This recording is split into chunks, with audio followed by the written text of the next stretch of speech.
Hello guys, welcome back to the channel. तो आज हम एक्सप्लेन करेंगे movie tales of ordinary madness को, जो कि 1981 में रिलीज हुई थी। ये कहानी है एक शराबी और ठरकी किस्म के पोइट की, जो एक ओल्ड एज वुमेन तो क्या, एक 12 साल की लड़की के साथ भी इंटीमेट हो सकता है। अब चलते हैं आगे, लेकिन उससे पहले आप सब लोग वीडियो को एक लाइक ज़रूर कर दें। मूवी स्टार्ट होती है और हम देखते हैं हमारी मूवी के मेन कैरेक्टर चार्ली को, जो कि एक ओल्ड एज ठरकी पोइट है। और यहाँ पर चार्ली स्टेज पर खड़ा होकर सभी लोगों के साथ अपने थॉट्स को शेयर कर रहा था, जहाँ पर चार्ली कहता है कि हमें सभी चीज़ों को एक स्टाइल में करना चाहिए। दरअसल चार्ली को यहाँ पर शो के मैनेजर ने इनवाइट किया था। अपनी स्पीच के बाद चार्ली नशे की हालत में वापस से अपने होटल रूम में चला जाता है, जहाँ पर एक छोटी लड़की चार्ली के कमरे में थी। चार्ली के पूछने पर वो लड़की बताती है कि मैं अपने घर से भागकर यहाँ पर आई हूँ और प्लीज मुझे कमरे से बाहर मत निकालना। चार्ली के पूछने पर वो लड़की कहती है कि मैं सिर्फ 12 साल की हूँ। इसके बावजूद भी चार्ली उस छोटी लड़की को हवस भरी निगाहों से देखता है और उसे टच करने की कोशिश भी करता है, लेकिन नशे की हालत में होने की वजह से जल्द ही चार्ली को नींद आ जाती है। और सुबह चार्ली के उठने से पहले वो छोटी लड़की चार्ली के सारे पैसों को लेकर वहां से गायब हो जाती है। जिसके बाद चार्ली बड़ी ही मुश्किल से एक बस की टिकट खरीदता है और वापस से अपनी लॉस एंजलिस सिटी पहुंचता है, जहां पर हमें पता चलता है कि चार्ली एक लॉज में एक छोटे से कमरे में रहता है और उसके साथ वाले कमरे में उसकी एक्स वाइफ विकी रहती है। थोड़े टाइम बाद विकी चार्ली के पास आती है और उससे पूछती है कि तुम 6 हफ्तों से कहां पर थे, क्योंकि मैंने बड़ी ही मुश्किल से तुम्हारे इस कमरे का रेंट चुकाया है। तो चार्ली उसे कहता है कि अब तुम मेरी वाइफ नहीं हो तो तुम मुझसे ऐसे बात नहीं कर सकती। लेकिन विकी वहां से जाते समय चार्ली की बियर बोतल्स को खिड़की से बाहर फेंक देती है, क्योंकि डॉक्टर ने चार्ली को ड्रिंक करने से मना किया था। अब यहाँ पर हमें चार्ली और चार्ली के रूम को देखकर ये तो समझ आ जाता है कि चार्ली एक अमीर पोएट नहीं है। अगले दिन चार्ली एक हुकर का पीछा करने लगता है। चार्ली उस हुकर के पीछे एक बस के अंदर चला जाता है और उसे अपनी तरफ अट्रैक्ट करने में कामयाब भी हो जाता है। आखिर में चार्ली एक कॉलोनी में पहुंचता है, जहां पर चार्ली को समझ नहीं आ रहा था कि इन सब में से उस हुकर का घर कौन सा है। यहां पर चार्ली गलती से एक फैट विडो के घर के अंदर चला जाता है। चार्ली को देखकर वो विडो जोर जोर से चिल्लाने लगती है। चार्ली उस विडो को कुछ पैसे देता है और उससे उस हुकर का पता पूछता है। वो विडो चार्ली को उस हुकर का पता बता देती है और उससे कहती है कि तुम कभी भी यहाँ पर आ सकते हो। उस हुकर के घर जाकर चार्ली उसके साथ इंटीमेट होता है।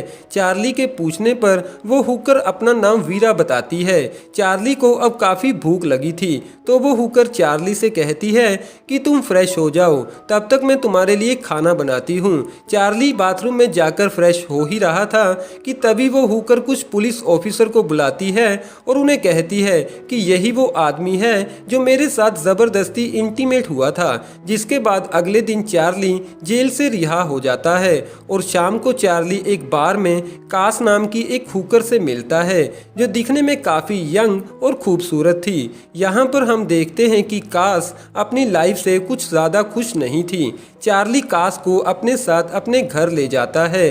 कास चार्ली के साथ इंटीमेट होने के लिए तैयार थी, लेकिन चार्ली पूरी रात अपने काम में बिजी था। मगर सुबह होते ही चार्ली ड्रिंक करते हुए कास के साथ इंटीमेट होता है। शाम को कास फिर से चार्ली के पास आती है, लेकिन चार्ली उसे कहता है कि अभी मैं मूड में नहीं हूँ। तो कास उसे कुछ पैसे देते हुए उसे अपने साथ इंटीमेट होने को कहती है और रात को कास एक पुलिस स्टेशन से चार्ली को फोन भी करती है, क्योंकि कास को कुछ पुलिस वालों ने पकड़ लिया था।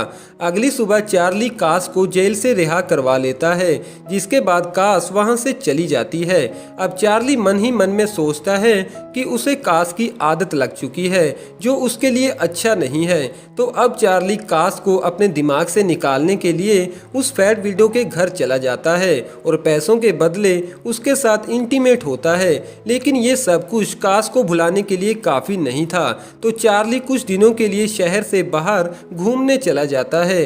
कुछ दिनों बाद चार्ली जैसे ही घर वापस आता है तो उसकी एक्स वाइफ उसे कहती है कि मैं बहुत जल्द अपने नए बॉयफ्रेंड के साथ शादी करने वाली हूँ। और शाम होने पर चार्ली फिर से उस बार में चला जाता है जहाँ पर उसकी मुलाकात फिर से कास के साथ होती है। वो कास से पूछता है कि क्या तुमने मुझे मिस किया, तो कास हाँ बोलती है। जिसके बाद वो दोनों फिर से चार्ली के घर चले जाते हैं। अब चार्ली कास के करीब आने की कोशिश करता है, लेकिन यहाँ पर कास की गर्दन पर एक कट का निशान था।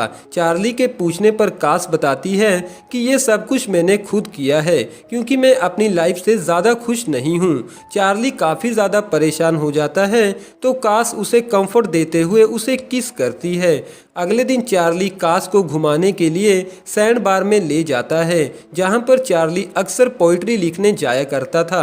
चार्ली और कास बीच के किनारे पर एक दूसरे के साथ इंटीमेट होते हैं। चार्ली बीच के किनारे पर ही सो जाता है तो कास उसे वहीं पर छोड़कर वापस से घर आ जाती है। वापस आने के बाद चार्ली सीधा अपनी एक्स वाइफ के रूम के अंदर चला जाता है, लेकिन चार्ली की एक्स वाइफ अपने नए बॉयफ्रेंड के साथ वहां से जा चुकी थी। अब चार्ली वापस अपने कमरे के अंदर चला जाता है। यहाँ पर कास बेड पर लेटी हुई थी। चार्ली कास से कहता है कि तुम्हें मुझे बिन बताए ऐसे वहां से वापस नहीं आना चाहिए था। कास चार्ली को एक लेटर देती है। दरअसल ये लेटर एक प्रोड्यूसर का था जिसने काम के सिलसिले में चार्ली को न्यूयॉर्क बुलाया था। चार्ली कास को कहता है कि मुझे वहां पर जाना होगा और मैं बहुत जल्द तुम्हें भी वहां पर बुला लूंगा, मगर कास अभी भी शांत थी। तो चार्ली देखता है कि कास ने एक मेटल क्लिप को अपने मेन पार्ट पर लगाया हुआ था जो काफ़ी दर्द देने वाला काम था। चार्ली ये देखकर काफ़ी ज़्यादा परेशान हो जाता है। चार्ली कास से इसकी वजह पूछता है तो कास कहती है कि मैं नहीं चाहती कि अब कोई भी मेरे करीब आए। जिसके बाद चार्ली बड़ी ही मुश्किल से उस मेटल क्लिप को बाहर निकालता है और अगली सुबह चार्ली उस प्रोड्यूसर के पास चला जाता है। लेकिन चार्ली को अब काफ़ी ज़्यादा ड्रिंक करने की लत लग चुकी थी और अब वो अपनी हरकतों से वहाँ के दूसरे पोइट्स को भी तंग करने लगा था। तो वो प्रोड्यूसर चार्ली को कहता है कि तुम्हें प्रोड्यूसर की नहीं बल्कि एक अच्छे डॉक्टर की ज़रूरत है और चार्ली को अपनी कंपनी से बाहर निकाल देता है। चार्ली वापस आ जाता है और फिर से उस बार में चला जाता है जहां पर उसे पता चलता है कि कास ने सुसाइड कर लिया था और अब वो इस दुनिया में नहीं है। चार्ली एक आखिरी बार चर्च में कास की डेड बॉडी को देखने के लिए चला जाता है। इन सब के बाद चार्ली की हालत और भी ज़्यादा बुरी हो जाती है। वो दिन भर बस ड्रिंक ही करता रहता था और एक दिन वो लड़खड़ाते हुए उस सैंड बार में पहुंचता है। उस बार की मेड्स चार्ली का काफ़ी अच्छे से ख्याल रखती हैं। अगले दिन वहाँ पर चार्ली के पास एक यंग लड़की आती है जो चार्ली से पूछती है कि क्या तुम ही पोइट चार्ली हो और क्या तुम मेरे लिए एक पोइम रीड करोगे। चार्ली उस लड़की को टच करते हुए कहता है कि इसके बदले में मुझे क्या मिलेगा। वो दोनों बीच के किनारे चले जाते हैं जहाँ पर चार्ली उस लड़की के लिए एक पोइम रीड करता है। जिसके बाद वो लड़की चार्ली के साथ इंटीमेट होने के लिए तैयार हो जाती है जहाँ पर हमारी ये मूवी ख़त्म हो जाती है। वेल दोस्तों, कैसी लगी आपको ये वाली मूवी? कमेंट द्वारा अपना कीमती सुझाव हमें ज़रूर दीजिएगा और अभी तक वीडियो को लाइक न किया हो तो वीडियो को एक लाइक ज़रूर कर दें। और हाँ दोस्तों, ऐसी ही इंटरेस्टिंग सी मूवी के हिंदी में अपडेट्स पाने के लिए आप हमारे चैनल को भी ज़रूर से सब्सक्राइब कर लें जो कि बिल्कुल फ्री ऑफ कॉस्ट है। लेकिन साथ में बेल आइकन को दबाना बिल्कुल ना भूलिएगा जिससे कि आपको रेगुलर अपडेट्स मिलते रहेंगे। Thank you.